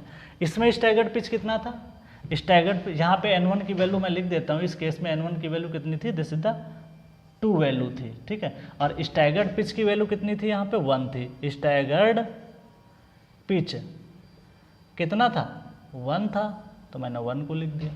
तो यहाँ पे फ्रेंड्स आप देखोगे जो एरिया आएगा फार्मूला ए नेट का फार्मूला आएगा this the b - n × dh plus p1², this is called p1²। 2 पिचें हैं तो p1² / 4g1 प्लस समेशन लगाया था ना, समेशन लगाने का मतलब ही होता है कि आपका प्लस करना × t मिनिमम, ठीक है फ्रेंड्स।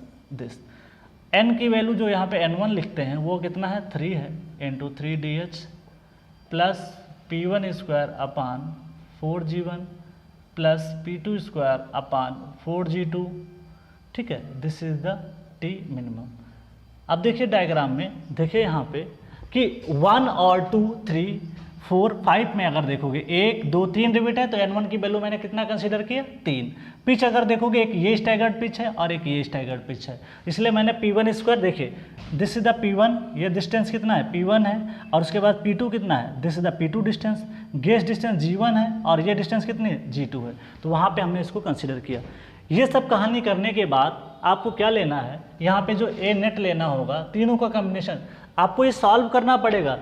इसकी वैल्यू निकालनी पड़ेगी, फिर इसकी वैल्यू निकालनी पड़ेगी, फिर इसकी वैल्यू निकालनी पड़ेगी न्यूमेरिकल फॉर्म में, कुछ एक मैग्नीट्यूड आएगा, सपोज 400 एरिया आया, किसी का 500 आया, किसी का 600 आया, तो आप क्या करोगे, जो ए नेट होगा वो मिनिमम आप क्या होगा, ए नेट 1 कॉमा ए नेट 2, क्योंकि उसी पे स्ट्रक्चर तो फेल करेगा, और ए नेट 3। इनको सबको मैं नाम दे देता हूँ, suppose that this the 1, this is the 2, this is the 3। इनमें से सबसे कम एरिया जो होगा वही स्ट्रेंथ डिसाइड करेगा किसकी, स्ट्रक्चर की। जब मुझे ए नेट पता चल जाएगा तो हम लोग क्या कर सकते हैं, ए नेट हमें पता करने के बाद मैं यहाँ पे डील कर रहा हूँ, अगर आपको ए नेट पता चल गया तो आप फार्मूला लगा के स्ट्रेंथ निकाल सकते हो दो तरीके से, एक तो लिमिट स्टेट से भी निकाल सकते हो into A net divide by 1.25, और एक होता है P T, this is the A gross into F Y gross divide by 1.1। इसमें से जो लोड मिनिमम आता है, मिनिमम ऑफ बोथ, उसको हम लोग स्ट्रेंथ ऑफ द जॉइंट बोलते हैं। ठीक है, जो भी इसकी स्ट्रेंथ होगी टेंसाइल लोड की, जो भी मेंबर आपने बनाया उसकी जो स्ट्रेंथ होगी, जो टेंसाइल लोड कैरिंग कैपेसिटी होगी, वो डिपेंड करेगी किस पे, कि जो भी आपने इसको निकाला, नेट में निकालिए और आप ग्रॉस में निकालिए, जो दोनों में से मिनिमम होगा वही डिसाइड करेगा इसकी टेंसाइल लोड कैरिंग कैपेसिटी। अब देखो फ्रेंड्स, एफ यू आपको पता रहता है, सारा टर्म आपको पता है, जो मेहनत करनी है नेट एरिया पे मेहनत करनी है। ठीक है, तो ध्यान दीजिएगा, ये जो मेथड है नेट एरिया के लिए सबसे ज़्यादा इंपॉर्टेंट है कि नेट एरिया पे सबसे ज़्यादा मेहनत करने की ज़रूरत है, और ये मेथड है किससे, एलएसएम से। अगर इसी क्वेश्चन को डब्ल्यूएसएम से करना होता तो हम लोग क्या करते, 0.6 इंटू एफ वाई इंटू ए नेट कर देते, सीधा आंसर निकल जाता। तो ध्यान देना है कि किससे आप कर रहे हो, वर्किंग से करना है तो 0.6 इंटू एफ वाई इंटू ए नेट कर दोगे, इस तरीके से चीज़ों को आप कर सकते हो। तो फ्रेंड्स, आज के लिए हम लोग अपना सेकेंड लेक्चर को लगभग कंप्लीट किया। अभी आपका टेंशन मेंबर का नेक्स्ट लेक्चर में हम लोग मिलेंगे, लेक्चर नंबर 3 में, जो इसके बारे में और भी ज़्यादा इंपॉर्टेंट बातें हैं जिनको हम लोग डील करने वाले हैं। तो फ्रेंड्स, आज के लिए इतना ही। Thank you all of you and happy learning.